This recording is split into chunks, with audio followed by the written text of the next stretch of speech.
പുരുഷവന്ധ്യതയുമായി ബന്ധപ്പെട്ട് നമ്മൾ സംസാരിക്കുമ്പോൾ കൂടുതലും ബീജദുഷ്ടിയാണ് സംഭവിക്കുന്നത്. സമർത്ഥമായ സ്പേംസ് ഇല്ലാത്ത അവസ്ഥ, കൗണ്ട് വളരെയധികം കുറഞ്ഞിരിക്കുക. ഇനിയിപ്പോൾ കൗണ്ട് ഉണ്ടെങ്കിൽ തന്നെ മോട്ടിലിറ്റി എന്ന് പറയുന്നത് നല്ല മൂവ്മെന്റ്സ് ഉണ്ട്, സ്പേമിന്റെ മൂവ്മെന്റ്സ് വളരെ കുറഞ്ഞിരിക്കുന്ന അവസ്ഥ. അതുപോലെ തന്നെ ആകൃതിയിലുള്ള വ്യത്യാസം, ടെറട്ടോസ്പെർമിയ എന്നാണ് അതിന് പറയുക. നമസ്കാരം, ഞാൻ doctor Aparna Nath, fertility and women's care specialist, Ayu care.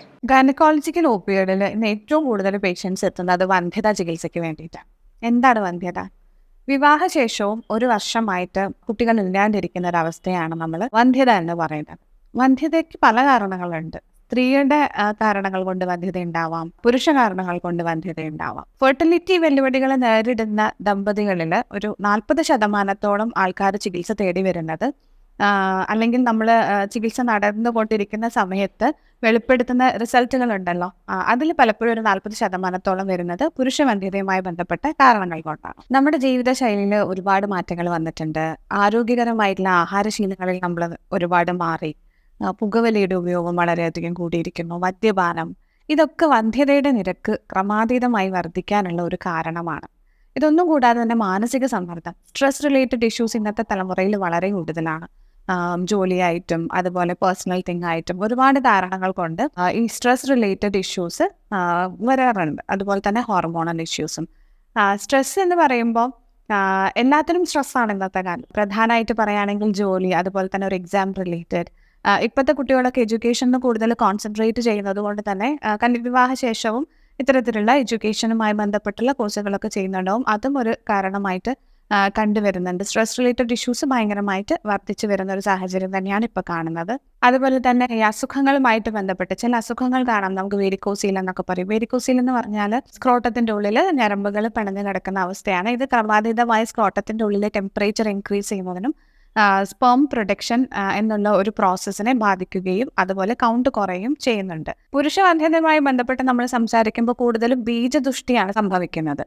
ബീജദുഷ്ടി എന്ന് പറയുമ്പോൾ നമ്മൾ സെമൻ അനാലിസിസ് എന്ന് പറയുന്ന ഒരു ടെസ്റ്റ് നടത്തുക വഴി ബീജത്തിന്റെ കൗണ്ട് നമുക്കറിയാൻ സാധിക്കും. സമർത്ഥമായ സ്പേംസ് ഇല്ലാത്ത അവസ്ഥ, കൗണ്ട് വളരെയധികം കുറഞ്ഞിരിക്കുക. ഇനിയിപ്പോൾ കൗണ്ട് ഉണ്ടെങ്കിൽ തന്നെ മോട്ടിലിറ്റി എന്ന് പറയുന്നത് നല്ല മൂവ്മെന്റ്സ് ഉണ്ട്, സ്പേമിന്റെ മൂവ്മെന്റ്സ് വളരെ കുറഞ്ഞിരിക്കുന്ന അവസ്ഥ. സ്പേം കൗണ്ട് ഉണ്ടെങ്കിലും മോട്ടിലിറ്റി കുറവുണ്ടെങ്കിൽ ഫെർട്ടിലൈസേഷൻ എന്ന് പറയുന്ന ഒരു പ്രോസസ്സ് നടക്കാൻ സാധിക്കുന്നതല്ല. അപ്പോൾ ഈ ഒരു ബീജത്തിന്റെ കൗണ്ട് കുറവ്, മോട്ടിലിറ്റി കുറവ്, അതുപോലെ തന്നെ ആകൃതിയിലുള്ള വ്യത്യാസം, ടെറട്ടോസ്പെർമിയ എന്നാണ് അതിന് പറയുക. സ്പേമിന്റെ ഹെഡ് ടെയിലിൽ വരുന്ന ആകൃതി വ്യത്യാസങ്ങളൊക്കെ ഇതിന്റെ ഒരു ഭാഗമായിട്ട് ഉണ്ടാവുന്നതാണ്. ഇതൊക്കെ ഈ ക്വാളിറ്റി സ്പേം എന്ന് പറയുന്ന കൺസെപ്റ്റിനെ ഇല്ലാണ്ടാക്കുന്നു. ഈ ക്വാളിറ്റി സ്പേംസ് ഉണ്ടാക്കാൻ വേണ്ടിയിട്ട് ആയുർവേദത്തിൽ ഫലപ്രദമായിട്ടുള്ള ചികിത്സ നമ്മൾ കണ്ടുവരുന്നു. സമഗ്രമായിട്ടുള്ള ആയുർവേദ ചികിത്സ എന്ന് പറയുമ്പോൾ പഞ്ചകർമ്മം പോലെയുള്ള ചികിത്സകൾ ചെയ്ത് ശരീരശുദ്ധി വരുത്തി, അതുപോലെ തന്നെ രസായന ചികിത്സകൾ കൊടുത്ത് ബീജദുഷ്ടി മാറ്റുക എന്നുള്ളതാണ് ഇതിൻ്റെ ഒരു ബേസിക് ട്രീറ്റ്മെൻറ്റ് ലൈൻ എന്ന് നമ്മൾ പറയുന്നത്. ഇനി ഇത് എടുത്തു പറയുകയാണെന്നുണ്ടെങ്കിൽ ബീജദുഷ്ടി എന്ന് പറയുന്ന ആ കാര്യത്തിന് നമ്മൾ ട്രീറ്റ്മെൻറ്റ് ചെയ്യുന്നത് പഞ്ചകർമ്മം വരുത്തി, ശുദ്ധി വരുത്തി രസായന ഔഷധങ്ങൾ കൊടുക്കുകയാണ്. ഈ ബീജദുഷ്ടിക്കുള്ള കാരണങ്ങൾ എന്ന് പറയുമ്പോൾ വെരിക്കോസീൽ അതിൽ പ്രധാനമായിട്ടുള്ള ഒരു കാരണമാണ്. ഉള്ള സ്പേംസിനെ ഈ ടെമ്പറേച്ചർ കാരണം, വെരിക്കോസീൽ എന്ന് പറയുമ്പോൾ സ്ക്രോട്ടത്തിന്റെ ഉള്ളിൽ ഞരമ്പുകൾ പിണഞ്ഞു കിടക്കുന്ന അവസ്ഥയാണ്. ഇത് കാരണം ആ സ്ക്രോട്ടത്തിന്റെ ടെമ്പറേച്ചർ അധികമാവുകയും ഉണ്ടായ സ്പേം ഡെഡ് സ്പേംസ് ആയിട്ട് പോകാനുള്ള സാധ്യതകളും ഭയങ്കര കൂടുതലാണ്.